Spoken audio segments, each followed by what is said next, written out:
G'day YouTubers, hot off the heels of the previous video that I did on Linux Mint 17.3, which I'm still in at the moment, despite looking like I'm in Solaris of some sort. I was asked to do a video for Ubuntu Mate, so I went to the website, grabbed the torrent file, downloaded it via torrent. Some of you might download it directly or via ISP. Now that's a discussion for another day, but what I wanted to do is show you just a little exercise in simplifying the process of verifying the ISO at the same time as writing. So let's just say you're pretty sure that the ISO is right and you want to just get on with the task of writing it to the drive, but you just want to kind of verify it at the end to make sure it's correct. I'm about to show you that. So what I've got is I've just got a flash drive in my hand, and I'm just going to show you what dmessage is showing at the moment. Okay, so see here we have /device, basically got /device/SDE. Now I'm going to install, I'm going to put rather the USB flash drive in, and you're going to see the output of dmessage show the SDE is back in there. Okay, so that's fine. Now what I'm going to do now is verify what the MD5 sum is. So we're going to do a grep. Okay, now here's the command: grep ubuntu mate blah blah blah blah MD5 sums, which just shows me the line for that. I only want to see that line. If I just said cat, you'd see cat MD5 sum, and you'd see a whole bunch of entries. I didn't want the first one, so let's just clear the screen, which is a Control L in case you didn't know. You can also use that on a normal TTY. Use Control L to clear. It's a little bit shorter, and you just see that there. Okay. So the next thing is what I'm going to do is instead of like verifying it first and then putting it on the drive, I'm going to actually verify it as I put it on the drive. Okay, and there's a special command that I use called T to do that. So man T. Okay, and you can see here, read from standard output and write to standard output in files. Now there's a subtlety in this. What this means is that you can both output to where you want to output to, but also output to a file. That kind of means is that you can pipe the contents of the file to another location as well as it going to a physical location. So practical application of that is the following. Okay, so I'll just go back to my dd command. Okay, and explain this. Okay, so dd is I don't even know if anyone knows what dd stands for, but let's go man dd.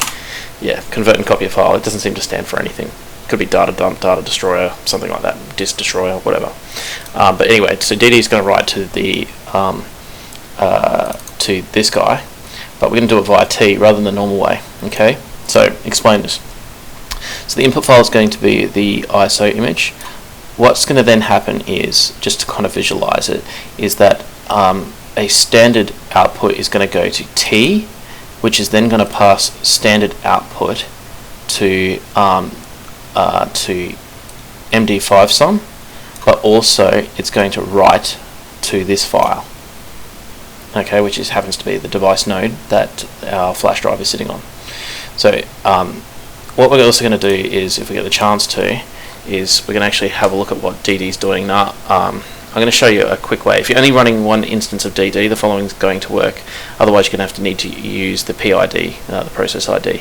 But what we're going to do is we're going to go watch kill all dd, and we're going to send it the signal USR1, which dd recognizes as put your status out to standard output. Okay, so let's start the process. Okay, now that's writing. I can't show you that at the moment that it's writing to my flash drive. We can actually USR1. Okay, now I just made a typo in there. You can actually see now that we're outputting to the flash drive, which is great. Just give that a moment to kind of do that. So this is quite a large file. What I should, large-ish anyway, what I should probably show you at the same time, which I'll just open in a new tab, is that we go, what we can do is just disk usage -h Ubuntu like that, and we can actually see it's a 1.1 gig file. So this is going to take a little bit of time. So T can be used for a whole host of things. Say you need to do two file operations at the same time. Fantastic use case for doing it. There are plenty of examples online of doing T stuff. I'll just give you a bit of a Google rundown. You can see I've been at the Mate page, the Ubuntu Mate page. So T Okay, T, okay, no, that's not what we're looking for. Unix. Okay, the T command. Okay, so you can probably have a look at that. There's also probably the Linux document project. The Linux document, yeah. So it permits siphoning off to a file. That's kind of interesting, isn't it? So this is a good explanation of it. So let's have a look. T. Okay. So basically, you see this redirection business? This would probably look good for that visualization that I was talking about before, exactly what it does. But yeah, you can basically see you can redirect it off to a file, you can redirect it off to command, output to pipe. Very nice. And yeah. So in this case, we take the unique results of this check file that's been sorted and then throw them to result.file, which you see, all sorts of great little things that you can do with it. Anyway. So we're almost done with this, but yeah. So one of the goals out of this will be to do that Linux Ubuntu Mate review overview. Not sure if it's going to be anything big, probably not, but just a bit of an overview. I might even try and do the Nimbus theme on that as well. Again, Solaris used to look great on GNOME. Was it 2.32 or whatever it was? With that Nimbus theme. You can see we're almost done now, as the output of DD tells us. Just give that a little chance more because we're at the 1.1 gig mark. I imagine things are going to finish up pretty shortly. I can see it's still writing to the flash drive. I've got one of, and I recommend this too, I've got one of those flash drives that has a little light in it that tells you when it's writing. I learned something the other day actually from the Solus website. I was going to do a Solus review, and they recommend actually doing a sync and then ejecting the drive. So here we can see DD is complete, and we can see that that is actually the same as the previous one here. Sorry, here. So it's an exact copy. Fantastic, huh? So what I was going to say is, just to finalize it, you can just do sync. Okay, you can look at what sync does. Basically flush the file system buffers, and then we can do eject /device/ste, which I kind of think is cool because I'm used to doing unmounting, but this is basically saying, no, you're definitely not on board now. Cool. So I just thought I'd take on the way to verify the flash drive, not just the image that we wrote to it, because the flash drive could be, you know, broken or whatever like that. So before I had a bit of a drama where I'd pressed it, I'd done the eject thing, like the sync and then eject thing, and it kind of didn't work because the device node wasn't there anymore.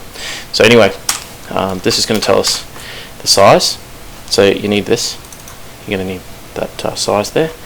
And what we're going to do is we're going to say, okay, DD input file equals /device/SDE. The block size is going to be that, and the count is that. Now you can be divvying that up to 1024 and then dividing this by 1024 or whatever like that. It might be faster or something like that. You might find mileage might vary. So, but we're just going to output that like so. Let's just see if we can get. Because it's piping, that might be an issue. Maybe. Let's see. Uh-oh. I didn't mean to press it on there. Oh, whatever. So, yeah, it's not... DD's reluctant to give me any output at the moment. Hopefully it'll give me the output I'm looking for. So, yeah, again, we're just taking all the contents of the flash drive up to this point here. And it stopped without telling me. Damn you. We'll do it again.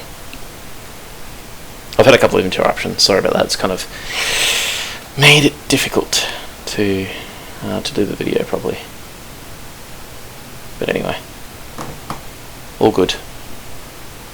Give that a moment.